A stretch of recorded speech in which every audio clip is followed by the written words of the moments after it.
nabalatan yung ulo niyan. Halos labas na rin yung utak nito. So, pero pinagtsagaan ko pa rin na gamutin. So ngayon ay nakikita ko na rin yung improvement. So nagkakabusis na.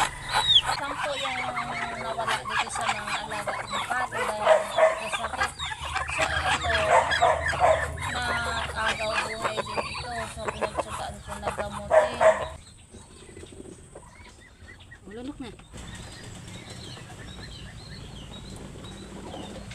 Tapos ito din yung nanay nila. Ayan, halos 1 week ko itong ginamot. So nag-agaw buhay din ito. So yun, pinaghalong feeds at kanin at may gamot.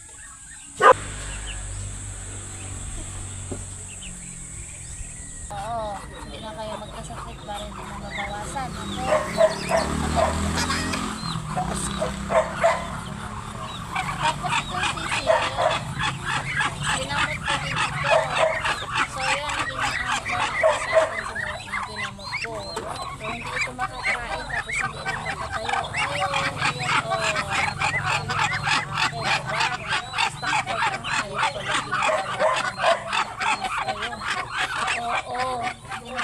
tapos meron pa akong ginagamot ko na labas yung utak, tapos wala nang balat yung ulo dahil nga tinutuka ng kulay puti na inahin, matapang yung kulay puti na inahin. So yun ay nakakatayo-tayo na rin. Sana nga ay gumaling ng ulo yung isa ko pang inaalagaan ni Sisiw. So yun, naging maamo na siya sa akin. Tapos ito, yung ginagamot ko. Kunin ko yung ginagamot ko. Ito nga pala yung isa ko pang ginagamot na halos wala na talaga ito. Lungay-ngay na. Tapos hindi na siya nakakatayo, hindi na siya nakakabangon. Tapos ang masaklap pa, ayan, labas ang utak nito. Kasi nga tinutuka ng kulay puti na manok na yung matapang na kulay puti na manok.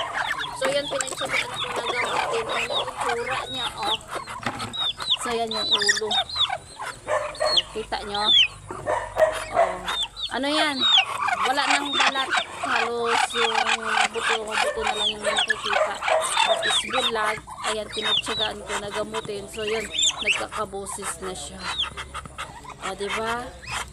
Ayan, may nilagay akong gamot dito, tapos may pinapainom din ako na gamot dito para gumaling. So hindi yan nagbubusis. Walang busis na maririnig dyan. Yung halos nag-agaw buhay din ito. Talagang nakahiga na talaga siya. Ko may pinainom ako dito, pinagtsagaan ko na pakainin. Tapos kahapon nakita ko na yung inahin na kulay puti, ayan, tinutuka-tuka siya, inaaway-away. So yan, nabalatan yung ulo niyan. Halos labas na rin yung utak nito. So, pero pinagtsagaan ko pa rin na gamutin. So ngayon ay nakikita ko na rin yung improvement. So nagkakabusis na.